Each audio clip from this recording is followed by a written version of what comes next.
maandamano yatakayokuwepo ni ya watu kwenda vituoni kupiga kura. Hakuna maandamano mengine yatakuweko hapa. Hakuna tishio la kiusalama litakalo kuwepo. Anayesema ni amiri jeshi mkuu wa nchi hii.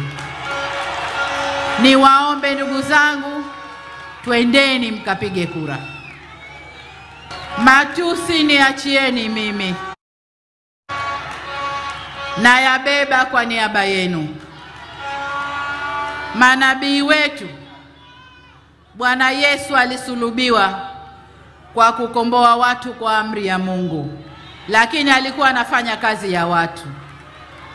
Nabii Muhammad alipigwa mpaka akatolewa meno kwa kufanya kazi ya kukomboa watu kwa amri ya Mwenyezi Mungu.